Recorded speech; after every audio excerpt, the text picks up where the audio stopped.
बिस्मिल्लाहिर्रहमानिर्रहीम। अस्सलाम वालेकुम। उम्मीद आप सब खैरियत से होंगे। जैसा कि मौसम चेंज हो रहा है और रमज़ान भी आ रहा है तो कुछ बहुत मज़ेदार और यूनिक सा खाने का दिल करता है। तो इसीलिए आज मैं आपके लिए एक यूनिक रेसिपी लेकर आई हूँ जो है चाइनीज़ पकोड़ा। बहुत ही आसान और मज़ेदार रेसिपी है, बहुत हेल्दी रेसिपी है, बहुत आसानी से बन जाती है और ये पकोड़े बहुत ही क्रिस्पी और क्रंची बन के रेडी होते हैं। तो इसके लिए आपको वीडियो एंड तक देखना पड़ेगी। वीडियो अच्छी लगे तो लाइक और शेयर करें और चैनल को लाजमी सब्सक्राइब करें। तो चलिए बनाते हैं मज़ेदार सी रेसिपी। पकौड़ों का मसाला रेडी करने के लिए यहाँ पे एक बोल ले लेंगे। यहाँ पे मैंने एक आलू लेके इसको जूलियन कट कर लिया था, ऐड कर देंगे। बारीक कटिंग करनी है। एक कप गाजर ऐड करेंगे, एक कप शिमला मिर्च ऐड करेंगे और साथ ही एक कप बंद गोभी ऐड कर देंगे। वेजी सारी आपने इसी शेप में काटनी है, इससे बहुत अच्छा टेक्सचर आएगा पकौड़ों का और देखने में बहुत अच्छे लगेंगे।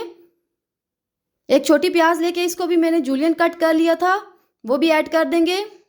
2 से 3 अदद हरी मिर्चें लेके इनको बारीक चॉप करके ऐड कर देंगे।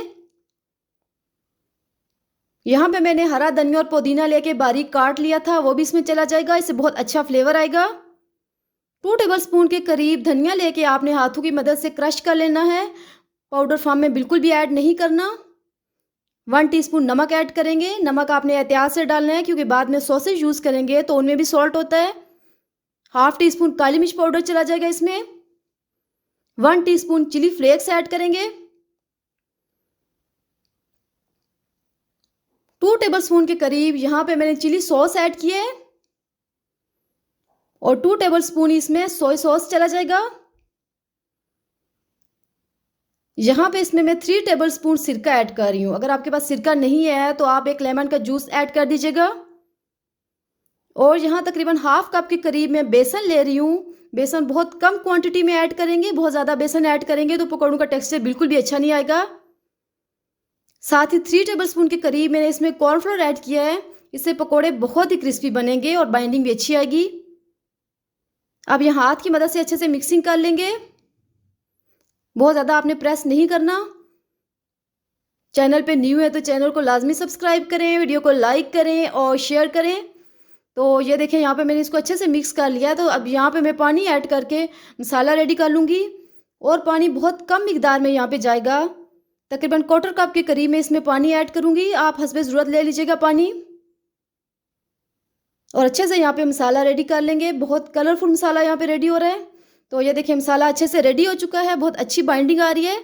यहाँ पे आप चेक कर लें, अगर आपके पकौड़ों की बाइंडिंग अच्छी नहीं आ रही तो आप मज़ीद कॉर्नफ्लोर या बेसन ऐड कर सकते हैं।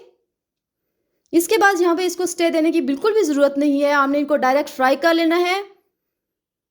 यहाँ पे मस्टर्ड ऑयल यूज़ कर रही हूँ, आप कोई भी ऑयल यूज़ कर सकते हैं जो आपके घर में इस्तेमाल होता है।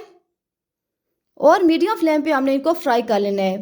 पकौड़ों को कभी भी आप हाई फ्लेम पे फ्राई ना करें, इससे ये बहुत जल्दी कलर चेंज कर लेंगे और अंदर से कच्चे रह जाएंगे, क्रिस्पी भी नहीं बनेंगे। सॉफ्ट पकौड़े रेडी होंगे, इसलिए फ्लेम पे आपने बहुत ध्यान रखना है, मीडियम टू लो फ्लेम पे कुक करेंगे।